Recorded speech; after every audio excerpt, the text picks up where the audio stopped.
B A 3ನೇ ಸೆಮೆಸ್ಟರ್ನ ವಿದ್ಯಾರ್ಥಿಗಳಿಗೆ ಸ್ವಾಗತವನ್ನು ಕೋರುತ್ತಾ, ಈ ಸೆಮೆಸ್ಟರ್ನಲ್ಲಿ ಈಗಾಗಲೇ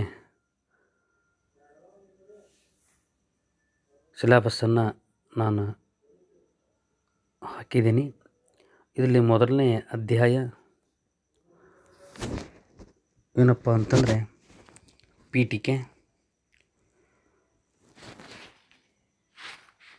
ಈ ಪೀಠಿಕೆಯಲ್ಲಿ ಭಾರತೀಯ ಸಂವಿಧಾನದ ರಚನೆ, ಪೂರ್ವ ಪೀಠಿಕೆ, ನಾಗರಿಕತ್ವ ಹಾಗೂ ಸಂವಿಧಾನದ ಲಕ್ಷಣಗಳು. ಎರಡನೇ ಅಧ್ಯಾಯ ಪ್ರಮುಖ ಅಂಶಗಳು ಅಂದರೆ ಮೂಲಭೂತ ಹಕ್ಕುಗಳಾಗಿರ್ಬೋದು, ರಾಜ್ಯ ನಿರ್ದೇಶಕ ತತ್ವಗಳು, ಮೂಲಭೂತ ಕರ್ತವ್ಯಗಳು. ಈ ರೀತಿಯ ಈಗಾಗಲೇ ನಿಮಗೆ ಸಿಲೆಬಸ್ಸನ್ನು ಕಳಿಸ್ಕೊಟ್ಟಿದ್ದೀನಿ. ಇನ್ನು ಮೊದಲನೇ ಅಧ್ಯಾಯ ಸಂವಿಧಾನದ ರಚನೆ ಮತ್ತು ಪ್ರಸ್ತಾವನೆ, ನಾಗರಿಕತ್ವ ಮತ್ತು ಸಂವಿಧಾನದ ಲಕ್ಷಣಗಳು ಅನ್ನತಕ್ಕಂಥ ಅಧ್ಯಾಯವನ್ನು ಇವತ್ತು ಅಧ್ಯಯನ ಮಾಡೋಣ. ಪೀಠಿಕೆ. ಮಾನವ ಮೂಲತಃ ಸಮಾಜಜೀವಿ. ಸಮಾಜದಲ್ಲಿ ಇದ್ದೇ ಸುಖಕರವಾದ ಜೀವನ ನಡೆಸುವುದು ಅವನ ಗುರಿಯಾಗಿದೆ. ಸಮಾಜದಲ್ಲಿ ಶಾಂತಿ ಸುವ್ಯವಸ್ಥೆ ಇದ್ದರೆ ಮಾತ್ರ ಅವನು ಸುಖವಾಗಿ ಜೀವಿಸಬಲ್ಲ. ಆದರೆ ಮಾನವ ಸ್ವಭಾವತಃ ಒಳ್ಳೆಯ ಹಾಗೂ ಕೆಟ್ಟ ಗುಣಗಳ ಸಮ್ಮಿಶ್ರಣ. ಮಾನವರೆಲ್ಲರೂ ಸ್ವಾರ್ಥಿಗಳಾಗಿದ್ದಾರೆ. ಪ್ರತಿಯೊಬ್ಬನೂ ತನ್ನ ಸ್ವಾರ್ಥ ಸಾಧನೆಗಾಗಿ ಪ್ರಯತ್ನಿಸುತ್ತಿರುವುದರಿಂದ ಸಮಾಜದ ವಿವಿಧ ಹಿತಾಸಕ್ತಿಗಳ ನಡುವೆ ಇವತ್ತು ಘರ್ಷಣೆ ಉಂಟಾಗ್ತಾ ಇದೆ. ಇದರಿಂದಾಗಿ ಶಾಂತಿಗೆ ಭಂಗವಾಗ್ತಾ ಇದೆ ಹಾಗೂ ಅವ್ಯವಸ್ಥೆ ಉಂಟಾಗುತ್ತದೆ. ಆದ್ದರಿಂದ ಮಾನವರ ಕೆಟ್ಟ ವರ್ತನೆಗಳನ್ನು ನಿಯಂತ್ರಣದಲ್ಲಿಡಲು ಕೆಲವೊಂದು ನೀತಿ ನಿಯಮಗಳು ಬೇಕಾದವು. ಇಂತಹ ನೀತಿ ನಿಯಮಗಳನ್ನು ರೂಪಿಸಿ ಅವುಗಳನ್ನು ಜಾರಿಯಲ್ಲಿ ತರುವ ಹಾಗೂ ಅವುಗಳನ್ನು ಉಲ್ಲಂಘಿಸಿದ ವ್ಯಕ್ತಿಗಳನ್ನು ಶಿಕ್ಷಿಸುವ ಸಂಸ್ಥೆಯನ್ನು ಸರ್ಕಾರ ಎಂದು ಕರೆಯಲಾಯಿತು. ಈ ಕಾರ್ಯಕ್ಕಾಗಿ ಸರ್ಕಾರಕ್ಕೆ ಪರಮಾಧಿಕಾರವನ್ನು ಕೊಡಲಾಗಿದೆ. ಪರಮಾಧಿಕಾರ ಅಂದರೆ ಉನ್ನತವಾಗಿರತಕ್ಕಂಥ ಅಧಿಕಾರ. ಆದರೆ ಸರ್ಕಾರವು ಕೂಡ ಮಾನವರಿಂದ ಕೂಡಿದ ಮಾನವ ನಿರ್ಮಿತ ಸಂಸ್ಥೆ. ಸರ್ಕಾರ ನಡೆಸ್ತಿರ್ತಕ್ಕಂಥದ್ದು ಕೂಡ ಅಲ್ಲಿ ಕೂಡ ವ್ಯಕ್ತಿಗಳೇ ಇದ್ದಾರೆ, ಮಾನವರೇ ಇದ್ದಾರೆ. ಅದು ಕೂಡ ಅಧಿಕಾರ ದುರುಪಯೋಗ ಮಾಡಿಕೊಳ್ಳುವ ಸಾಧ್ಯತೆಗಳುಂಟು. ಅದಕ್ಕಾಗಿ ಸರ್ಕಾರವನ್ನು ನಿಯಂತ್ರಿಸಲು ಕಾನೂನುಗಳು ಬೇಕು. ಜನರನ್ನು ಸರ್ಕಾರವನ್ನು ನಿಯಂತ್ರಿಸಲು ಇರುವ ಕಾನೂನುಗಳ ಸಂಕಲನಕ್ಕೆ ಸಂವಿಧಾನವೆಂದು ಕರೆಯಲಾಗಿದೆ. ಹೇಗೆ ಸಮಾಜಕ್ಕೆ ಸರ್ಕಾರದ ಅವಶ್ಯಕತೆ ಇದೆಯೋ ಅದೇ ರೀತಿ ಸಂವಿಧಾನದ ಅವಶ್ಯಕತೆಯೂ ಇದೆ. ಆದ್ದರಿಂದ ಆಧುನಿಕ ರಾಷ್ಟ್ರಗಳೆಲ್ಲವೂ ತನ್ನದೇ ಆದ ಸಂವಿಧಾನವನ್ನು ಹೊಂದಿದ್ದಾವೆ. ಜನರು ಸ್ವಭಾವವನ್ನು ನಿಯಂತ್ರಿಸಲು ಕಾನೂನುಗಳಿರುವಂತೆ ಸರ್ಕಾರವನ್ನು ನಿಯಂತ್ರಿಸಲು ಸಂವಿಧಾನ ಅವಶ್ಯಕ. ಕಾನೂನುಗಳು ಜನರನ್ನು ನಿಯಂತ್ರಣ ಮಾಡಿದರೆ ಸರ್ಕಾರವನ್ನು ಸಂವಿಧಾನ ನಿಯಂತ್ರಣ ಮಾಡುತ್ತೆ. ಸಂವಿಧಾನವಿಲ್ಲದ ರಾಜ್ಯವೇ ಅಲ್ಲ, ಅದೊಂದು ಅರಾಜಕತ್ವದಿಂದ ಕೂಡಿದ ರಾಜ್ಯ ಎಂದು ಜೆಲಿನೆಕ್ ಎಂಬ ರಾಜ್ಯಶಾಸ್ತ್ರಜ್ಞ ಹೇಳಿರುವುದು ಬಹಳ ಸೂಕ್ತವಾಗಿದೆ. ಸರ್ಕಾರದ ರಚನೆ, ಅದರ ಅಂಗಗಳ ರಚನೆ, ಅಧಿಕಾರ ವ್ಯಾಪ್ತಿ, ಅಂಗಗಳು ಹೊಂದಿರುವ ಪರಸ್ಪರ ಸಂಬಂಧ, ಸರ್ಕಾರ ಮತ್ತು ಪ್ರಜೆಗಳ ಸಂಬಂಧವನ್ನು ನಿರೂಪಿಸುವ ಮತ್ತು ಅವುಗಳನ್ನು ನಿಯಂತ್ರಿಸುವ ಮೂಲಭೂತ ನಿಯಮಗಳನ್ನು ಸಂವಿಧಾನ ಒಳಗೊಂಡಿರುತ್ತದೆ. ಪ್ರತಿಯೊಂದು ರಾಜ್ಯವು ಆಡಳಿತದ ಮೂಲಭೂತ ನಿಯಮಗಳ, ಪ್ರಜೆಗಳ ಹಕ್ಕು ಮತ್ತು ಕರ್ತವ್ಯಗಳನ್ನು ಲಿಖಿತ ಅಥವಾ ಅಲಿಖಿತ ದಾಖಲೆಗಳ ಮೂಲಕ ಸ್ಪಷ್ಟಗೊಂಡಿರುತ್ತವೆ. ಅದನ್ನೇ ಸಂವಿಧಾನವೆಂದು ಕರೆಯಲಾಗುತ್ತದೆ. ಸಂವಿಧಾನವು ಲಿಖಿತ ನಿಯಮಗಳು, ಸಂಪ್ರದಾಯಗಳು, ಒಡಂಬಡಿಕೆಗಳು ಜೊತೆಗೆ ನ್ಯಾಯಾಲಯದ ತೀರ್ಪುಗಳಲ್ಲಿ ಅಡಕವಾಗಿರುವ ತತ್ವಗಳು ಹಾಗೂ ಅನೇಕ ಶಾಸನಗಳು, ಸರ್ಕಾರದ ರಚನೆ, ಅದರ ಕಾರ್ಯವ್ಯಾಪ್ತಿ ಮತ್ತು ಪ್ರಜೆಗಳ ಹಕ್ಕು ಬಾಧ್ಯತೆಗಳನ್ನು ಸೂಚಿಸಿ ನಿಯಂತ್ರಿಸುವ ನಿಯಮಗಳನ್ನು ಒಳಗೊಂಡಿರುತ್ತದೆ. ಸಂವಿಧಾನವಿಲ್ಲದ ರಾಷ್ಟ್ರವೇ ಇಲ್ಲ. ಒಬ್ಬ ನಿರಂಕುಶ ರಾಜನಿಗೂ ಕೂಡ ಆಡಳಿತ ನಡೆಸಲು ನಿಯಮಗಳು ಬೇಕು. ಪ್ರಜಾಪ್ರಭುತ್ವವಾದಿ, ಸಮಾಜವಾದಿ, ಅರಸೊತ್ತಿಗೆ ಮುಂತಾದ ರಾಷ್ಟ್ರಗಳು ಕೂಡ ಸಂವಿಧಾನವಿಲ್ಲದೆ ಕಾರ್ಯ ಮಾಡಲಾರವು. ಆಧುನಿಕ ಜಗತ್ತಿನಲ್ಲಿ ಪ್ರತಿಯೊಂದು ರಾಷ್ಟ್ರವು ಲಿಖಿತ ಸಂವಿಧಾನವನ್ನು ಹೊಂದಿವೆ. ಉದಾಹರಣೆಗಾಗಿ Bharat, America, Japan, China, France ಮೊದಲಾದವುಗಳು ಲಿಖಿತ ಸಂವಿಧಾನವನ್ನು ಹೊಂದಿದವೆ. ಇಂಗ್ಲೆಂಡ್ ಅಲಿಖಿತ ಸಂವಿಧಾನವನ್ನು ಹೊಂದಿದೆ. ಅಂದರೆ ಬ್ರಿಟನ್ನ ಜನತೆ ಸಂವಿಧಾನ ಹೊಂದಿಲ್ಲವೆಂದು ಅರ್ಥವಲ್ಲ. ಅಲ್ಲಿಯೂ ರಾಜಕೀಯ ವ್ಯವಸ್ಥೆ, ಮೂಲಭೂತ ನಿಯಮಗಳು ಒಂದು ದಾಖಲೆಯಲ್ಲಿ ಕ್ರೋಢೀಕರಿಸಲಾಗಿಲ್ಲ ಅಷ್ಟೇ. ಸಂವಿಧಾನದ ನಿಯಮಗಳು ಮತ್ತು ಸಾಮಾನ್ಯ ಕಾನೂನುಗಳಿಗೂ ಬಹಳ ಅಂತರವಿದೆ. ಸಂವಿಧಾನದ ನಿಯಮಗಳು ಸಂವಿಧಾನ ರಚನಾ ಸಭೆಯಿಂದ ರಚಿಸಲ್ಪಟ್ಟಿರುತ್ತವೆ. ಸಾಮಾನ್ಯ ಕಾನೂನುಗಳನ್ನು ಶಾಸಕಾಂಗ ರಚಿಸುವುದು. ಸಂವಿಧಾನದ ನಿಯಮಗಳು ಸರ್ಕಾರವನ್ನು ನಿಯಂತ್ರಿಸಿದರೆ, ಸಾಮಾನ್ಯ ಕಾನೂನುಗಳು ವ್ಯಕ್ತಿಗೆ ಮತ್ತು ತಮ್ಮ ವ್ಯಕ್ತಿಗೆ ಸುಲಭವಾಗಿ ತಿದ್ದುಪಡಿ ಮಾಡಲಾಗದು. ಒಟ್ಟಾರೆ ಸಂವಿಧಾನದ ನಿಯಮಗಳು ಸಾಮಾನ್ಯ ಕಾನೂನುಗಳಿಗಿಂತ ಶ್ರೇಷ್ಠವು, ಬಹಳ ಪ್ರಮುಖವಾಗಿರತಕ್ಕಂಥವುಗಳು. ಇಲ್ಲಿಯವರೆಗೆ ಆ ಸಂವಿಧಾನದ ಬಗ್ಗೆ ನಾವು ತಿಳ್ಕೊಂಡಿವಿ. ಭಾರತ ಸಂವಿಧಾನ ರಚನೆ ಹೇಗಾಯಿತು, ಈ ಸಂವಿಧಾನ ರಚನಾ ಪ್ರಕ್ರಿಯೆಯಲ್ಲಿ ಯಾರ್ಯಾರು ಪಾಲ್ಗೊಂಡ್ರು ಅಂತಕ್ಕಂಥದ್ದು, ಈ ಸಂವಿಧಾನ ರಚನೆಯ ಬಗ್ಗೆ ನಾವಿಲ್ಲಿ ಇವತ್ತು ತಿಳಿದುಕೊಳ್ಳೋಣ. ಸಂವಿಧಾನವು ರಾಷ್ಟ್ರದ ಉಕ್ಕಿನ ಚೌಕಟ್ಟು. ಅದು ಜನರ ಆಸೆ ಆಕಾಂಕ್ಷೆಗಳನ್ನು ಹಾಗೂ ಇಚ್ಛೆಯನ್ನು ವ್ಯಕ್ತಪಡಿಸುತ್ತದೆ. ಸಂವಿಧಾನ ರಾಷ್ಟ್ರದ ಧ್ಯೇಯೋದ್ದೇಶಗಳು ಪ್ರತಿಬಿಂಬಿತವಾಗಿರುತ್ತವೆ. ಸಂವಿಧಾನ ರಾಷ್ಟ್ರದ ಆಡಳಿತ ವಿಧಾನವನ್ನು ಸೂಚಿಸುತ್ತದೆ. ಅದು ರಾಷ್ಟ್ರದ ಮೂಲಭೂತ ಕಾನೂನಾಗಿರುತ್ತದೆ. ಸಂವಿಧಾನವನ್ನು ರಚಿಸಲು ಸಂವಿಧಾನ ರಚನಾ ಸಮಿತಿ ಅತ್ಯಗತ್ಯ. ಭಾರತ ಸಂವಿಧಾನವು 1946 ರಚಿಸಲ್ಪಟ್ಟ ಸಂವಿಧಾನ ರಚನಾ ಸಮಿತಿ 3 ವರ್ಷಗಳ ಪರಿಶ್ರಮದ ಪ್ರತಿಫಲವಾಗಿ ಹೊರಹೊಮ್ಮಿದೆ. 1949 ನವೆಂಬರ್ 26 ಅಂಗೀಕರಿಸಿ ಭಾಗಶಃ ಆಚರಣೆಯಲ್ಲೇ ತರಲಾಗಿದ್ದರೂ ಅದನ್ನು ಸಂಪೂರ್ಣವಾಗಿ ಆಚರಣೆಯಲ್ಲಿ ತಂದದ್ದು 1950 ಜನವರಿ 26 ಅದರ ಸವಿನೆನಪಿಗಾಗಿ ನಾವು ಗಣರಾಜ್ಯೋತ್ಸವವನ್ನು ಪ್ರತಿ ವರ್ಷ ಜನವರಿ 26 ಆಚರಿಸುತ್ತಾ ಬರುತ್ತಿದ್ದೇವೆ. ಇನ್ನು ಸಂವಿಧಾನ ರಚನಾ ಸಮಿತಿಯ ಬೇಡಿಕೆ 20ನೇ ಶತಮಾನದ ಪ್ರಾರಂಭದಿಂದಲೂ ಇಂತಹ ಸಂವಿಧಾನ ರಚನಾ ಸಮಿತಿ ಸ್ಥಾಪನೆಗೆ ಬೇಡಿಕೆಯನ್ನು ಬ್ರಿಟಿಷ್ ಸರ್ಕಾರದ ಮುಂದೆ ಮಂಡಿಸುತ್ತಾ ಬರಲಾಗಿತ್ತು. ವಾಸ್ತವಿಕವಾಗಿ ಈಸ್ಟ್ ಇಂಡಿಯಾ ಕಂಪನಿ ದುರಾಡಳಿತದಿಂದಾಗಿ ಭಾರತೀಯರಿಂದ ಸಂವಿಧಾನ ರಚನಾ ಸಮಿತಿ ಬೇಡಿಕೆ ಪ್ರಾರಂಭವಾಯಿತೆನ್ನಬಹುದು. ಮೊದಲನೆಯ ಜಾಗತಿಕ ಮಹಾಯುದ್ಧದ ಕಾಲದಲ್ಲಿ ಕೆಲವು ಪ್ರಗತಿಪರ ಭಾರತೀಯರು ತಮ್ಮದೇ ಆದ ಸಂವಿಧಾನಾತ್ಮಕ ಪ್ರಜಾಪ್ರಭುತ್ವವನ್ನು ಸ್ಥಾಪಿಸಿ ಆರ್ಥಿಕ ಹಾಗೂ ಸಾಮಾಜಿಕ ಕ್ಷೇತ್ರಗಳಲ್ಲಿ ಕ್ರಾಂತಿಯನ್ನು ತರಲು ತಮ್ಮದೇ ಆದ ಸಂವಿಧಾನವನ್ನು ಬರೆದುಕೊಳ್ಳುವ ಹಕ್ಕನ್ನು ಕೊಡಬೇಕೆಂದು ಬ್ರಿಟಿಷ್ ಸರ್ಕಾರದ ಮುಂದೆ ಬೇಡಿಕೆಯನ್ನಿಟ್ಟರು. ಬ್ರಿಟಿಷ್ ಪಾರ್ಲಿಮೆಂಟ್ 1919 ಭಾರತ ಸರ್ಕಾರದ ಕಾಯ್ದೆಯನ್ನು ಪಾಸು ಮಾಡಿ ಆಡಳಿತದಲ್ಲಿ ಹಲವಾರು ಬದಲಾವಣೆಗಳನ್ನು ತಂದಿತಾದರೂ ಭಾರತೀಯರ ಸಂವಿಧಾನ ರಚನಾ ಸಭೆಯ ಬೇಡಿಕೆಯ ಬಗೆಗೆ ಏನನ್ನೂ ಆ ಕಾನೂನಿನಲ್ಲಿ ಹೇಳಲಿಲ್ಲ. ಭಾರತದ ಆಡಳಿತಾತ್ಮಕ ವ್ಯವಸ್ಥೆಯನ್ನು ನಿರ್ಧರಿಸುವ ಹಕ್ಕು ಭಾರತೀಯರಿಗೆ ಮಾತ್ರ ಇರಬೇಕೆಂಬುದನ್ನು ಮಹಾತ್ಮ ಗಾಂಧೀಜಿಯವರು 1922 ಕೊಟ್ಟ ಹೇಳಿಕೆಯ ಮೂಲಕ ಅರಿತುಕೊಳ್ಳಬಹುದು. ಸ್ವರಾಜ್ಯವು ಬ್ರಿಟಿಷರ ಪಾರ್ಲಿಮೆಂಟ್ ಕೊಟ್ಟ ಉಚಿತ ಕಾಣಿಕೆಯಲ್ಲ, ಅದು ಭಾರತೀಯರ ಸ್ವಯಂಪೂರ್ಣ ಅಭಿವ್ಯಕ್ತಿಯ ಘೋಷಣೆಯಾಗಿದೆ ಅಂತ ಹೇಳ್ತಾರೆ. ಅದೇ ರೀತಿಯಾಗಿ ಇನ್ನೋರ್ವ ಭಾರತೀಯ ನಾಯಕರು ಲೋಕಮಾನ್ಯ ಬಾಲ್ ಗಂಗಾಧರ್ ತಿಲಕ್ರವರು ನಿಧನದ ನಂತರ ಗಾಂಧೀಜಿಯವರು ಕಾಂಗ್ರೆಸ್ಸಿನ ಮುಂದಾಳಾಗಿ ಅಹಿಂಸಾತ್ಮಕ ಸತ್ಯಾಗ್ರಹ ಮಾರ್ಗದಿಂದ ಹೋರಾಟವನ್ನು ಮುಂದುವರಿಸಿದರು.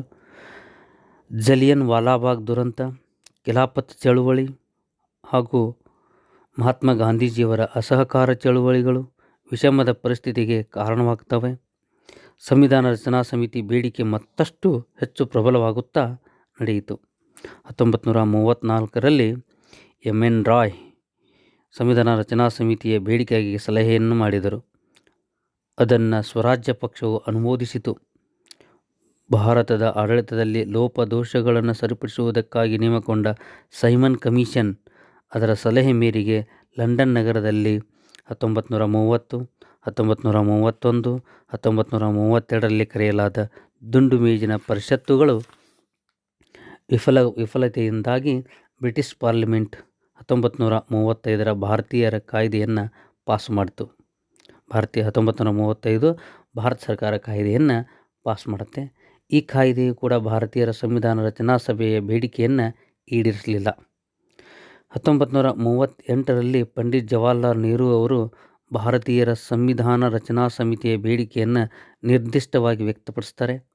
ಅವರೇ ಹೇಳಿರುವಂತೆ ಜವಾಹರ್ಲಾಲ್ ನೆಹರೂರವರು ಭಾರತದ ರಾಷ್ಟ್ರೀಯ ಕಾಂಗ್ರೆಸ್ಸು ಸ್ವತಂತ್ರ ಹಾಗೂ ಪ್ರಜಾಸತ್ತಾತ್ಮಕ ಭಾರತವನ್ನು ಹೊಂದುವುದು ತನ್ನ ಗುರಿಯನ್ನಾಗಿಸಿಕೊಂಡಿದೆ. ಪ್ರೌಢ ಮತದಾನ ಪದ್ಧತಿಗೆ ಅನುಗುಣವಾಗಿ ಚುನಾಯಿಸಲ್ಪಟ್ಟ ಸಂವಿಧಾನ ರಚನಾ ಸಮಿತಿಯಿಂದ ಪರಕೀಯರ ಹಸ್ತಕ್ಷೇಪವಿಲ್ಲದೆ ಸ್ವತಂತ್ರ ಭಾರತ ಸಂವಿಧಾನ ರಚಿಸಲ್ಪಡಬೇಕು ಎಂದು ನೆಹರೂರವರು ತಮ್ಮ ಅಭಿಪ್ರಾಯವನ್ನು ವ್ಯಕ್ತಪಡಿಸಿರತಕ್ಕಂಥದ್ದನ್ನು ನಾವು ಕಾಣ್ತೀವಿ. ಈ ಹೇಳಿಕೆಯು 1939ರಲ್ಲಿ ರಾಷ್ಟ್ರೀಯ ಕಾಂಗ್ರೆಸ್ಸು ತನ್ನ ಕಾರ್ಯಕಾರಿ ಸಭೆಯಲ್ಲಿ ಸ್ಪಷ್ಟೀಕರಿಸಿ ಸಂವಿಧಾನ ರಚನಾ ಸಭೆ ಸ್ಥಾಪನೆಗೆ ಒತ್ತಾಯಿಸಿತು. ಈ ಬೇಡಿಕೆಯನ್ನು ಬ್ರಿಟಿಷ್ ಸರ್ಕಾರ ಎರಡನೇ ಜಾಗತಿಕ ಮಹಾಯುದ್ಧದವರೆಗೆ ವಿರೋಧಿಸಿತು. ಎರಡನೆಯ ಜಾಗತಿಕ ಮಹಾಯುದ್ಧ ಪ್ರಾರಂಭ ಆಯಿತು. ಬ್ರಿಟಿಷರು ಭಾರತೀಯ ಧುರೀಣರ ಜೊತೆಗೆ ಸಮಾಲೋಚನೆ ಮಾಡದೆ ಭಾರತವನ್ನು ಎರಡನೆಯ ಜಾಗತಿಕ ಮಹಾಯುದ್ಧದಲ್ಲಿ ಪಾಲ್ಗೊಳಿಸಿದ್ದನ್ನು ಪ್ರತಿಭಟಿಸಿ ಪ್ರಾಂತೀಯ ಕಾಂಗ್ರೆಸ್ ಮಂತ್ರಿಮಂಡಲಗಳ ರಾಜೀನಾಮೆಯನ್ನು ಸಲ್ಲಿಸಿದವು. 1941ರಲ್ಲಿ ಜಪಾನ್ ಜಾಗತಿಕ ಯುದ್ಧದಲ್ಲಿ ಧುಮುಕಿತು. ಭಾರತೀಯರ ಸಹಾಯವಿಲ್ಲದೆ ಜಪಾನಿಯರನ್ನು ಸೋಲಿಸುವುದು ಅಸಾಧ್ಯವೆಂದು ಅರಿತುಕೊಂಡ ಬ್ರಿಟಿಷ್ ಸರ್ಕಾರವು ಭಾರತದಲ್ಲಿ ಸಂವಿಧಾನ ರಚನಾ ಸಮಿತಿ ರಚನೆಯಾಗಬೇಕೆಂಬ ಬೇಡಿಕೆಯನ್ನು ತತ್ವಶಃ ಒಪ್ಪಿಕೊಂಡಿತು. ಅಂತೆಯೇ 1942 ಮಾರ್ಚ್ ತಿಂಗಳಲ್ಲಿ ಸ್ಟಾನ್ಫೋರ್ಡ್ ಕ್ರಿಪ್ಸ್ರ ನಿಯೋಗವನ್ನು ಭಾರತಕ್ಕೆ ಆಡಳಿತದಲ್ಲಿ ಕೆಲವು ಸಂವಿಧಾನಾತ್ಮಕ ಸುಧಾರಣೆಗಳನ್ನು ಮಾಡಲು ಕಳಿಸಿಕೊಟ್ಟಿತು.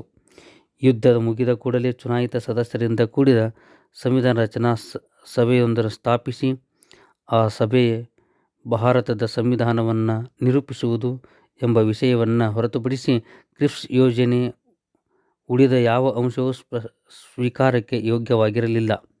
ಅದಲ್ಲದೆ ಕ್ರಿಪ್ಸ್ ಯೋಜನೆಯನ್ನು ಇಡಿಯಾಗಿ ಒಪ್ಪಿಕೊಳ್ಳಬೇಕಾಗಿದ್ದರಿಂದ ಕಾಂಗ್ರೆಸ್ ಅದನ್ನು ತಿರಸ್ಕರಿಸಿತು.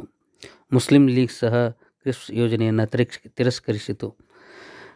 ಹೀಗೆ ಕ್ರಿಪ್ಸ್ ಆಯೋಗ ಸಂಪೂರ್ಣವಾಗಿ ತಿರಸ್ಕರಿಸಿದ ಕಾಂಗ್ರೆಸ್ ಪಕ್ಷ ಆಗಸ್ಟ್ 8, 1942ರಂದು ಮುಂಬೈ ಅಧಿವೇಶನದಲ್ಲಿ ಭಾರತ ಬಿಟ್ಟು ತೊಲಗಿ ಕ್ವಿಟ್ ಇಂಡಿಯಾ ಮೂವ್ಮೆಂಟನ್ನು ಪ್ರಾರಂಭ ಮಾಡಿತು.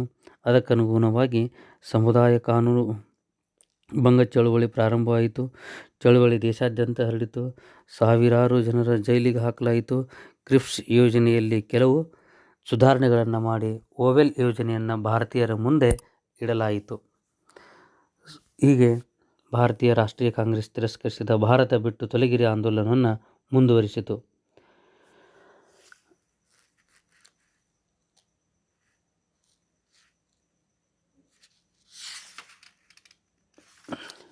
ಇಲ್ಲಿ 1946 ಮೇ 16ರಂದು ನಿಯೋಗ ತನ್ನ ಯೋಜನೆಯನ್ನು ಪ್ರಕಟಿಸಿತು. ಆ ನಿಯೋಗದ ಪ್ರಮುಖ ಅಂಶಗಳು ಏನಪ್ಪ ಅಂತ ನೋಡೋದಾದ್ರೆ, ಮೊದಲನೆಯದ್ದು ಭಾರತೀಯ ಸಂಸ್ಥಾನಗಳು ಮತ್ತು ಬ್ರಿಟಿಷ್ ರಾಜ್ಯಗಳಿಂದ ಕೂಡಿದ ಒಕ್ಕೂಟ ಸರ್ಕಾರ ರಚನೆಯಾಗಬೇಕಂತ ಮೊದಲನೆಯ ಬೇಡಿಕೆಯಾಗಿತ್ತು. ಎರಡನೇದು ರಕ್ಷಣೆ, ವಿದೇಶಾಂಗ ವ್ಯವಹಾರ ಇತ್ಯಾದಿ ಪ್ರಮುಖ ವಿಷಯಗಳಿಗೆ ಬಗೆಗೆ ಒಕ್ಕೂಟ ಸರ್ಕಾರಕ್ಕೆ ಅಧಿಕಾರ ಇರಬೇಕು. ಮೂರನೇದ್ದು ಒಕ್ಕೂಟ ಸರ್ಕಾರದ ಕಾರ್ಯಾಂಗ ಹಾಗೂ ಶಾಸಕಾಂಗಗಳಲ್ಲಿ ಸಂಸ್ಥಾನ ಹಾಗೂ ಆಂಗ್ಲ ಭಾರತ ಪ್ರಾಂತಗಳ ಪ್ರತಿನಿಧಿಗಳಿರಬೇಕು. ನಾಲ್ಕನೇದ್ದು ಪ್ರಮುಖ ರಾಜಕೀಯ ಪಕ್ಷಗಳ ಪ್ರತಿನಿಧಿಗಳಿಂದ ಕೂಡಿದ ತಾತ್ಕಾಲಿಕ ಸರ್ಕಾರವೊಂದು ರಚನೆಯಾಗಬೇಕು. ಐದನೇದ್ದು ಸಂವಿಧಾನವನ್ನು ರಚಿಸಬಲ್ಲ ಸಂವಿಧಾನ ರಚನಾ ಸಭೆ ಸದಸ್ಯರನ್ನು ಪ್ರಾಂತೀಯ ಶಾಸನ ಸಭೆ ಸದಸ್ಯರುಗಳು ಚುನಾಯಿಸಬೇಕು. ಸಿಖ್ಖರು ಹಾಗೂ ಮುಸ್ಲಿಮರು ತಮ್ಮ ತಮ್ಮ ಜನಸಂಖ್ಯೆಗೆ ಅನುಗುಣವಾಗಿ ಜನಪ್ರತಿನಿಧಿಗಳನ್ನು ಆರಿಸಬೇಕು. ಭಾರತ ಸಂಸ್ಥಾನಿಕರು ತಮ್ಮ ಪ್ರತಿನಿಧಿಗಳನ್ನು ನೇಮಕ ಮಾಡಬೇಕು. ಈ ನಿಯೋಗದ ಸಲಹೆಗಳ ಬಗ್ಗೆ ಭಾರತ ಪ್ರಮುಖ ರಾಜಕೀಯ ಪಕ್ಷಗಳು ವಿಭಿನ್ನ ಪ್ರತಿಕ್ರಿಯೆಗಳನ್ನು ವ್ಯಕ್ತಪಡಿಸ್ತವೆ. ಹೀಗೆ ಸಂವಿಧಾನ ರಚನಾ ಸಭೆಯ ಬಗ್ಗೆ ನಾವು ರಚನೆಯ ಬಗ್ಗೆ ತಿಳ್ಕೊಂಡಿದ್ದೀವಿ. ಇನ್ನು ಸಂವಿಧಾನ ರಚನಾ ಸಮಿತಿ ಸ್ಥಾಪನೆ ಹೆಂಗೆ ಆಯಿತು ಅಂತಕ್ಕಂಥದ್ದನ್ನು ನೋಡುವುದಾದರೆ, ಕ್ಯಾಬಿನೆಟ್ ಆಯೋಗದ ಯೋಜನೆ ಪ್ರಕಾರ ಪ್ರಾಂತೀಯ ಶಾಸನ ಸಭೆಗಳು ಸಂವಿಧಾನ ರಚನಾ ಸಭೆ ಸದಸ್ಯರನ್ನು ಜುಲೈ 1946ರಲ್ಲಿ ಚುನಾಯಿಸಿತು. ಒಟ್ಟು 296 ಸದಸ್ಯರ ಈ ಸಮಿತಿಗೆ ಕಾಂಗ್ರೆಸ್ಸು 211 ಸ್ಥಾನಗಳನ್ನು, ಮುಸ್ಲಿಂ ಲೀಗ್ 73 ಸ್ಥಾನಗಳನ್ನು, 12 ಸ್ಥಾನಗಳು ಇನ್ನಿತರರು ಪಡೆದುಕೊಂಡರು. ಕಾಂಗ್ರೆಸ್ ಪಕ್ಷಕ್ಕೆ ಲಭಿಸಿದ ಬಹುಮತವನ್ನು ಕಂಡು ಶ್ರೀ ಮೊಹಮ್ಮದ್ ಅಲಿ ಜಿನ್ನಾ ಅವರು ನಿಸ್ತೇಜರಾದರು. ಪಂಡಿತ್ ಜವಾಹರಲಾಲ್ ನೆಹರು ಅವರ ಅಧ್ಯಕ್ಷತೆಯಲ್ಲಿ ನಡುಗಾಲ ಸರ್ಕಾರ ರಚನೆಯಾದ ನಂತರ ಸಂವಿಧಾನ ರಚನಾ ಸಮಿತಿ ಪ್ರಥಮ ಅಧಿವೇಶನ 1946 ಡಿಸೆಂಬರ್ 9ರಂದು ಸೇರಿತು.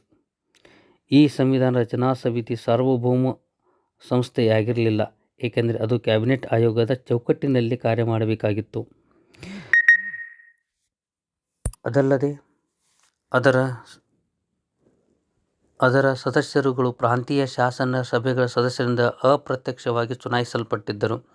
ಇಷ್ಟಾಗಿಯೂ ಮಹಾತ್ಮ ಗಾಂಧಿ ಹಾಗೂ ಜಿನ್ನಾರನ್ನು ಹೊರತುಪಡಿಸಿ ಆ ಕಾಲದ ಎಲ್ಲ ಪ್ರಮುಖ ವ್ಯಕ್ತಿಗಳು ಸದಸ್ಯರಾಗಿದ್ದರು. ಸಂವಿಧಾನ ರಚನಾ ಸಮಿತಿ ಅನುಭವಿ ರಾಜಕಾರಣಿಗಳನ್ನು, ಕಾನೂನು ಪಂಡಿತರುಗಳನ್ನು, ದಕ್ಷ ಆಡಳಿತಗಾರರನ್ನು, ಮೇಧಾವಿಗಳನ್ನು, ಜನಪ್ರಿಯ ನಾಯಕರುಗಳನ್ನು, ಒಟ್ಟಾರೆ ದೇಶದ ಎಲ್ಲ ಭಾಗದ ಎಲ್ಲ ಕ್ಷೇತ್ರಗಳಿಂದ ಆಯ್ಕೆಯಾದ ಸದಸ್ಯರನ್ನೊಳಗೊಂಡಿತ್ತು. ಅಲ್ಪಸಂಖ್ಯಾತರಿಗೂ ಕೂಡ ಯೋಗ್ಯ ಪ್ರಾತಿನಿಧ್ಯ ಕೊಡಲಾಗಿತ್ತು. ಕ್ಯಾಬಿನೆಟ್ ಮಿಷನ್ ಯೋಜನೆಯಲ್ಲಿ ಕೇವಲ ಮುಸ್ಲಿಂ ಹಾಗೂ ಸಿಖ್ ಜನಾಂಗಕ್ಕೆ ಮಾತ್ರ ಪ್ರಾತಿನಿಧ್ಯ ಕೊಡಲಾಗಿತ್ತು. ಇತರ ಅಲ್ಪಸಂಖ್ಯಾತರಿಗೆ ಅಂದರೆ ಪಾರ್ಸಿ, ಆಂಗ್ಲೋ ಇಂಡಿಯನ್ಸ್, ಭಾರತೀಯ ಕ್ರಿಶ್ಚಿಯನ್ ಮುಂತಾದರ ಪ್ರಾತಿನಿಧ್ಯವಿರಲಿಲ್ಲ. ಈ ದೋಷವನ್ನು ನಿವಾರಿಸಲಾಯಿತು. ಭಾರತೀಯ ಕ್ರಿಶ್ಚಿಯನ್ನರು 7 ಸದಸ್ಯರು, ಆಂಗ್ಲೋ ಇಂಡಿಯನ್ನರ 3 ಸದಸ್ಯರು, ಪಾರ್ಸಿ ಜನಾಂಗದ 3 ಸದಸ್ಯರು ರಚನಾ ಸಭೆಯಲ್ಲಿ ಸ್ಥಾನವನ್ನು ಪಡೆದರು. ಹೀಗೆ Pandit Jawaharlal Nehru, Sardar Patel, doctor Babu Rajendra Prasad, Rajaji Maulana Azad, Kripalani, Pattabhi Sitaramayya, doctor Radhakrishnan, Shrimati Sarojini Naidu, doctor Shyam Prasad Mukherjee, Gopalaswami Ayyangar, Alladi Krishnaswami Iyer, K. M. Munshi, K. T. Shah, T. T. Krishnamachari, H. V. Kamath, Babu Jagjivan Ram, K. Santhanam, doctor John Mathai, Sardar Hukum Singh, K. Hanumanthaiah ಮುಂತಾದವರು ಸದಸ್ಯರಾಗಿದ್ದರು. ನಡುಗಾಲ ಸರ್ಕಾರದ ಮುಸ್ಲಿಂ ಲೀಗ್ ಸೇರಿದರೂ ಕೂಡ ಅದು ಸಂವಿಧಾನ ಸಮಿತಿಗಳಲ್ಲಿ ಸಭೆಗಳಲ್ಲಿ ಭಾಗವಹಿಸಲಿಕ್ಕೆ ನಿರಾಕರಿಸುತ್ತೆ. ಡಿಸೆಂಬರ್ 9, 1946ರಲ್ಲಿ ಸಂವಿಧಾನ ಸಮಿತಿ ತನ್ನ ಮೊದಲ ಸಭೆ ಸೇರಿತು. ಆಗ ಮುಸ್ಲಿಂ ಲೀಗ್ ಭಾಗವಹಿಸಲಿಲ್ಲ. ಅಷ್ಟೇ ಅಲ್ಲ, ಎಲ್ಲ ಸಭೆಗಳನ್ನು ಬಹಿಷ್ಕರಿಸಲು ಮುಸ್ಲಿಂ ಲೀಗ್ ತೀರ್ಮಾನಿಸಿತು. ಲೀಗ್ ಧೋರಣೆಯಲ್ಲಿ ಬದಲಾವಣೆಯಾಯಿತು. 2 ಸಂವಿಧಾನ ರಚನಾ ಸಮಿತಿಗಳು ಇರಬೇಕು ಎಂದು ಹಿಂದೂಸ್ತಾನ್ ಸಂವಿಧಾನ ರಚನಾ ಸಮಿತಿ, ಇನ್ನೊಂದು ಪಾಕಿಸ್ತಾನ್ ಸಂವಿಧಾನ ರಚನಾ ಸಮಿತಿ ಎಂದು ತನ್ನ ಬೇಡಿಕೆಯನ್ನು ಮುಂದಿಟ್ಟರು. ಬಿಕ್ಕಟ್ಟನ್ನು ಬಗೆಹರಿಸಲು ಲಂಡನ್ ಸಮ್ಮೇಳನಕ್ಕೆ ಕಾಂಗ್ರೆಸ್, ಲೀಗ್ ಮತ್ತು ಸಿಖ್ಖರು ಪ್ರತಿನಿಧಿಗಳನ್ನು ಆಹ್ವಾನಿಸಲಾಯಿತು. ಆದರೂ ಬಿಕ್ಕಟ್ಟು ಪರಿಹಾರವಾಗಲಿಲ್ಲ. ಭಾರತಕ್ಕೆ ಬಂದ ಮುಸ್ಲಿಂ ಲೀಗ್ ಪ್ರತಿನಿಧಿಗಳು ತಮ್ಮ ಮೊದಲಿನ ಧೋರಣೆಯನ್ನೇ ಪುನಃ ಪ್ರತಿಪಾದಿಸಿದರು. ಮುಸ್ಲಿಂ ಲೀಗ್ ಕ್ಯಾಬಿನೆಟ್ ಆಯೋಗದ ಯೋಜನೆ ವಿಫಲವಾಗಿದೆ ಎಂದು ಘೋಷಿಸಿದರು. ಬ್ರಿಟಿಷ್ ಸರ್ಕಾರವನ್ನು ಒತ್ತಾಯಿಸಿತು. ಇದರಿಂದ ರೊಚ್ಚಿಗೆದ್ದ ಕಾಂಗ್ರೆಸ್ಸಿಗರು ಲೀಗ್ ಸದಸ್ಯರನ್ನು ಕೂಡಲೇ ತಾತ್ಕಾಲಿಕ ಸರ್ಕಾರಕ್ಕೆ ರಾಜೀನಾಮೆ ನೀಡಬೇಕೆಂದು, ಇಲ್ಲವಾದಲ್ಲಿ ತಾವೇ ರಾಜೀನಾಮೆ ನೀಡಬೇಕಾಗುತ್ತದೆ ಎಂದು ಬೆದರಿಕೆಯನ್ನು ಹಾಕಿದರು. ಮುಸ್ಲಿಂ ಲೀಗ್ ಮಂತ್ರಿಗಳು ತಮ್ಮ ಸ್ಥಾನಕ್ಕೆ ರಾಜೀನಾಮೆ ಕೊಟ್ಟರು. ಬಿಕ್ಕಟ್ಟು ಬಗೆಹರಿಯುವ ಸೂಚನೆಗಳೇ ಕಂಡುಬರಲಿಲ್ಲ. ಈ ಪರಿಸ್ಥಿತಿ ಯೋಚಿಸಿ ಬ್ರಿಟಿಷ್ ಸರ್ಕಾರವು ಓವೆಲ್ರ ಬದಲು ಲಾರ್ಡ್ ಮೌಂಟ್ ಬ್ಯಾಟನ್ರನ್ನು ಭಾರತದ ವೈಸ್ರಾಯರೆಂದು ನೇಮಕ ಮಾಡಿತು. ಲಾರ್ಡ್ ಮೌಂಟ್ ಬ್ಯಾಟನ್ರನ್ನು ಭಾರತಕ್ಕೆ ಬಂದು ಅಧಿಕಾರ ವಹಿಸಿಕೊಂಡ ನಂತರ ಕಾಂಗ್ರೆಸ್ ಹಾಗೂ ಮುಸ್ಲಿಂ ಲೀಗ್ ಧುರೀಣರು ಕೂಡ ಚರ್ಚಿಸಿ ಭಾರತದ ವಿಭಜನೆಗೆ ಕೊನೆಗೂ ಕಾಂಗ್ರೆಸ್ ನಾಯಕರ ಮನವೊಲಿಸುವುದರಲ್ಲಿ ಯಶಸ್ವಿಯಾದರು. 1947 ಜೂನ್ 3ರಂದು ಮೌಂಟ್ ಬ್ಯಾಟನ್ ಯೋಜನೆಯು ಘೋಷಿಸಲ್ಪಟ್ಟಿತು. ಈ ಯೋಜನೆಯ ಪ್ರಕಾರ ಭಾರತವನ್ನು ಭಾರತ ಮತ್ತು ಪಾಕಿಸ್ತಾನ ಎಂದು ವಿಭಜಿಸಲಾಯಿತು. ಇದಕ್ಕನುಗುಣವಾಗಿ 1947 ಜುಲೈ 18ರಂದು ಬ್ರಿಟಿಷ್ ಪಾರ್ಲಿಮೆಂಟ್ ಭಾರತೀಯ ಸ್ವಾತಂತ್ರ್ಯ ಕಾಯ್ದೆಯನ್ನು ಪಾಸು ಮಾಡಿತು. 1947 ಆಗಸ್ಟ್ 15ರಂದು ಭಾರತ ಮತ್ತು ಪಾಕಿಸ್ತಾನಗಳು ಸ್ವತಂತ್ರ ರಾಷ್ಟ್ರಗಳಾದವು. ಭಾರತದ ಸಂವಿಧಾನ ರಚನಾ ಸಮಿತಿ ಸಾರ್ವಭೌಮತ್ವ ಸಂಸ್ಥೆಯಾಗಿ ಸ್ಥಾಪನೆಯಾಯಿತು. ಭಾರತ ಸಂವಿಧಾನ ಸಭೆ ಮೌಂಟ್ ಬ್ಯಾಟನ್ರನ್ನ ಸೇವೆಗೆ ಪ್ರತಿಫಲವಾಗಿ ಅವರನ್ನೇ ಭಾರತದ ಪ್ರಥಮ ಗವರ್ನರ್ ಜನರಲ್ ಆಗುವಂತೆ ಪ್ರಾರ್ಥಿಸಿತು. ಅಂತೆಯೇ ಆಗಸ್ಟ್ 15ರಂದು ಮೌಂಟ್ ಬ್ಯಾಟನ್ರು ಸ್ವತಂತ್ರ ಭಾರತದ ಗವರ್ನರ್ ಜನರಲ್ ಆಗಿ ಅಧಿಕಾರ ವಹಿಸಿಕೊಂಡರು. ದೇಶ ವಿಭಜನೆಯ ನಂತರ ಸಂವಿಧಾನ ರಚನಾ ಸಮಿತಿಯ ಸದಸ್ಯರ ಸಂಖ್ಯೆಯಲ್ಲೂ ಬದಲಾವಣೆಯಾಯಿತು. ಪ್ರಾಂತಗಳಿಂದ 229 ಮತ್ತು ದೇಶೀಯ ಸಂಸ್ಥಾನಗಳಿಂದ 70 ಹಾಗೂ ಮುಸ್ಲಿಂ ಲೀಗ್ ಸದಸ್ಯರು 28 ಜನ ಸದಸ್ಯರು ಇದ್ದರು. ಅದರಲ್ಲಿ ಭಿನ್ನಾಭಿಪ್ರಾಯಗಳು ಇದ್ದವು. ಪಾಕಿಸ್ತಾನಕ್ಕೆ ಸಂಬಂಧಿಸಿದ ಪ್ರಾಂತ್ಯಗಳಿಂದ ಆರಿಸಿ ಬಂದ ಮುಸ್ಲಿಂ ಲೀಗ್ ಸದಸ್ಯರುಗಳು ಸಂವಿಧಾನ ರಚನಾ ಸಮಿತಿಯಲ್ಲಿ ಭಾಗವಹಿಸಲು ಜಿನ್ನಾ ಕರೆ ಕೊಟ್ಟರು, ಏಕೆಂದರೆ ಅವರು ಭಾರತದಲ್ಲಿರುವ ಮುಸ್ಲಿಂ ಜನಾಂಗದ ಹಿತರಕ್ಷಿಸಬೇಕಾಗಿತ್ತು. 1946 ಜುಲೈ 14ರಂದು ಭಾರತ ಸಂವಿಧಾನ ರಚನಾ ಸಮಿತಿ 4ನೇ ಬಾರಿಗೆ ಸಭೆ ಸೇರಿದಾಗ ಮುಸ್ಲಿಂ ಲೀಗ್ ಸದಸ್ಯರು ಭಾಗವಹಿಸಿದರಲ್ಲದೆ ತಾವು ಪ್ರಾಮಾಣಿಕ ಕಾಯ್ದೆ ಪಾಲನೆಯ ಭಾರತೀಯರ ನಾಗರಿಕರೆಂದು ಘೋಷಿಸಿದರು. ಇನ್ನು ಸಂವಿಧಾನ ರಚನೆ ಯಾವ ರೀತಿಯಾಗಿ ಸಂವಿಧಾನ ರಚನೆ ಆಯಿತು ಅನ್ನೋದನ್ನು ನೋಡೋದಾದರೆ, ಸಂವಿಧಾನ ರಚನಾ ಸಭೆಯಲ್ಲಿ ಪ್ರಥಮ ಸಭೆ ಹೊಸದಿಲ್ಲಿಯಲ್ಲಿ ಡಿಸೆಂಬರ್ 9 ಸೋಮವಾರ 1946ರಲ್ಲಿ ಸೇರಿತು. ಸಭೆಯನ್ನು ಮುಸ್ಲಿಂ ಲೀಗ್ ಬಹಿಷ್ಕರಿಸಿದ್ದರಿಂದ 296 ಸದಸ್ಯರುಗಳ ಪೈಕಿ 211 ಸದಸ್ಯರು ಭಾಗವಹಿಸಿದ್ದರು. ಇಡೀ ಸಭೆಯ ಸದಸ್ಯರಲ್ಲಿ ವಯೋವೃದ್ಧರಾದ ಡಾ. ಸಚ್ಚಿದಾನಂದ ಸಿನ್ಹಾರನ್ನು ಸಭೆಯ ತಾತ್ಕಾಲಿಕ ಅಧ್ಯಕ್ಷರೆಂದು ಒಮ್ಮತದಿಂದ ಆರಿಸಲಾಯಿತು. ಸದಸ್ಯರೆಲ್ಲ ಪ್ರತಿಜ್ಞೆಯನ್ನು ಸ್ವೀಕರಿಸಿದರು. ಎರಡನೇ ಅಧಿವೇಶನದಲ್ಲಿ ಡಾ. ಬಾಬು ರಾಜೇಂದ್ರ ಪ್ರಸಾದರನ್ನು ಸಂವಿಧಾನ ರಚನಾ ಸಭೆಯ ಅಧ್ಯಕ್ಷರೆಂದು ಡಿಸೆಂಬರ್ 11, 1946ರಲ್ಲಿ ಚುನಾಯಿಸಿತು. ಶ್ರೀ ಟಿ. ಟಿ. ಕೃಷ್ಣಮಾಚಾರಿ ಅವರನ್ನು ಉಪಾಧ್ಯಕ್ಷರೆಂದು, ಡಾ. ಬಿ. ಆರ್. ಅಂಬೇಡ್ಕರ್ ಅವರನ್ನು ಕರಡು ಸಮಿತಿಯ ಅಧ್ಯಕ್ಷರೆಂದು ಚುನಾಯಿಸಲಾಯಿತು. ಪಂಡಿತ್ ಜವಾಹರಲಾಲ್ ನೆಹರು ಡಿಸೆಂಬರ್ 13, 1946ರಂದು ಸಂವಿಧಾನದ ಮುಖ್ಯ ಗುರಿಗಳ ಬಗ್ಗೆ ಠರಾವನ್ನು ಮಂಡಿಸಿದರು. ಈ ಠರಾವಿನಲ್ಲಿ ನಮೂದಿಸಿರುವ ಅಂಶಗಳು ಜನತೆಗೆ ನಾವು ನೀಡಿರುವ ಪವಿತ್ರ ವಾಗ್ದಾನಗಳು, ಮುಂದೆ ರೂಪಿಸಲ್ಪಡುವ ಸಂವಿಧಾನದಲ್ಲಿ ಜನತೆಯ ಇವುಗಳನ್ನು ನೆರವೇರಿಸಬೇಕು ಎಂದು ಜವಾಹರಲಾಲ್ ನೆಹರು ಠರಾವನ್ನು ಮಂಡಿಸುತ್ತಾ ಮಾತನಾಡಿದರು.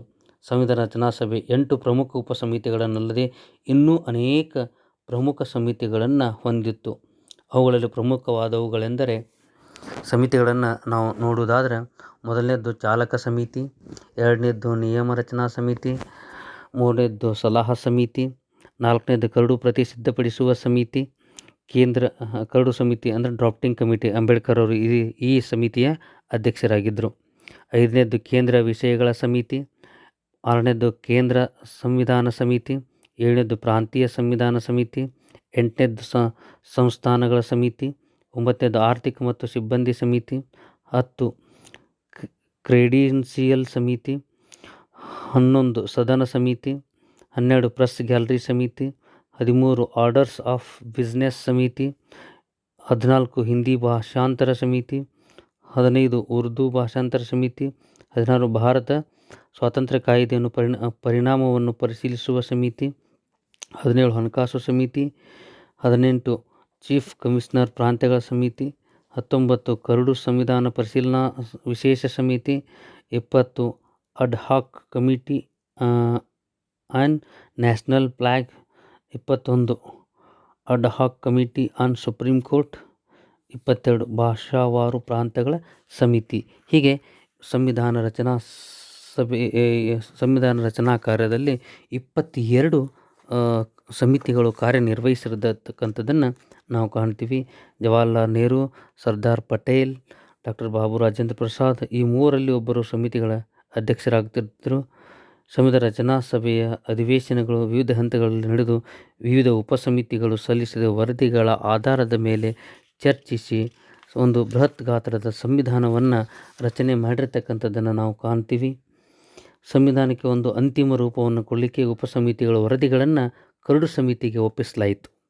ಡಾಕ್ಟರ್ BR ಅಂಬೇಡ್ಕರ್ ಅವರ ಅಧ್ಯಕ್ಷತೆಯಲ್ಲಿ 7 ಜನರ ಒಂದು ಕರಡು ಸಮಿತಿಯನ್ನು 29 ಆಗಸ್ಟ್ 1947ರಲ್ಲಿ ನೇಮಿಸಲಾಯಿತು. N. Gopalaswami Ayyangar, Alladi Krishnaswami Iyer, KM Munshi, Mohammed Saadulla, sir BL Mitter ಮತ್ತು PP ಖೇತಾನ್ ಸಂವಿಧಾನ ಕರಡು ಸಮಿತಿಯ ಸದಸ್ಯರಾಗಿದ್ದರು. ಈ ಸಮಿತಿಗೆ ಅಧ್ಯಕ್ಷರು doctor BR Ambedkar ಅವರಾಗಿದ್ದರು. February 1948ರಲ್ಲಿ curd ಸಮಿತಿ ತನ್ನ ವರದಿಯನ್ನು ಸಲ್ಲಿಸಿತು. ಭಾರತೀಯರಿಗೆ ಸಂವಿಧಾನದ ವಿವಿಧ ಅಂಶಗಳ ಕುರಿತು ಚರ್ಚಿಸಲು ಅವಕಾಶವನ್ನು ಕಲ್ಪಿಸಲಾಯಿತು. ಡಿಸೆಂಬರ್ 4, 1948ರಿಂದ 9 ನವೆಂಬರ್ 1949ರವರೆಗೆ ಕರಡು ಸಂವಿಧಾನದ ಮೇಲೆ ದೀರ್ಘಕಾಲ ಚರ್ಚೆ ನಡೆದು ಅನೇಕ ತಿದ್ದುಪಡಿಗಳನ್ನು ಸೂಚಿಸಲ್ಪಟ್ಟವು. ಕರಡು ಸಂವಿಧಾನದ ಮೇಲಿನ ದ್ವಿತೀಯ ವಾಚನ 15 ನವೆಂಬರ್ 1948ರಿಂದ 17 ಅಕ್ಟೋಬರ್ 1949ರವರೆಗೆ ಸಾಗಿ ಸುಮಾರು 7635 ತಿದ್ದುಪಡಿಗಳು ಸೂಚಿಸಲ್ಪಟ್ಟವು. ಅವುಗಳು 2473 ತಿದ್ದುಪಡಿಗಳನ್ನು ಚರ್ಚಿಸಲಾಯಿತು. ಕರಡು ಸಂವಿಧಾನ ತೃತೀಯ ವಾಚನ 26 ನವೆಂಬರ್ 1949ರಂದು ಕೊನೆಗೊಂಡಿತು.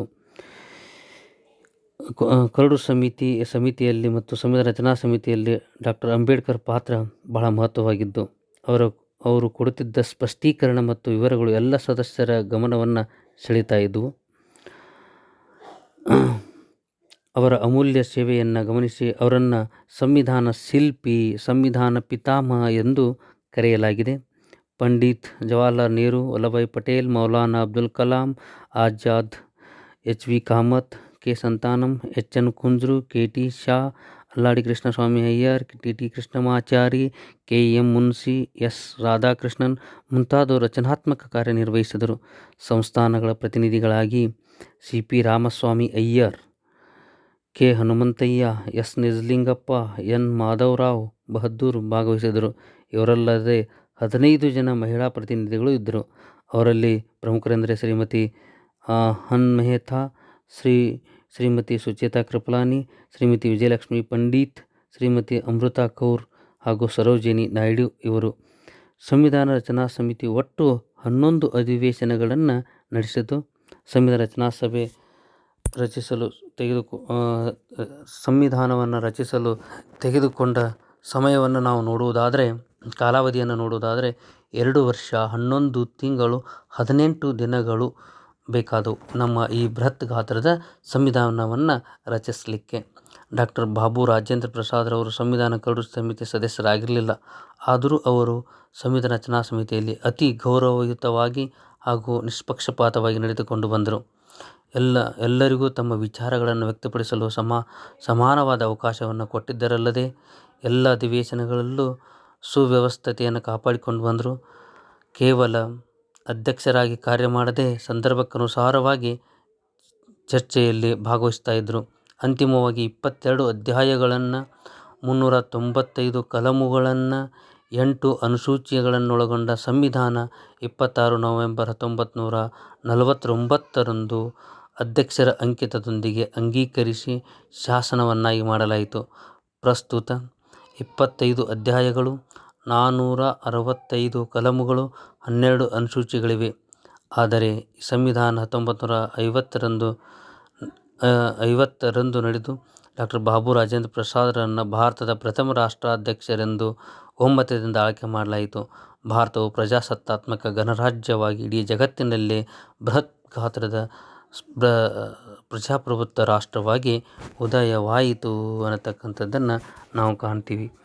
ಇನ್ನು ಸಂವಿಧಾನ ರಚನಾ ಸಮಿತಿಯ ಸದಸ್ಯರ ಕಾರ್ಯಭಾರವನ್ನು ಮುಂದಿನ ತರಗತಿಯಲ್ಲಿ ನೋಡೋಣ.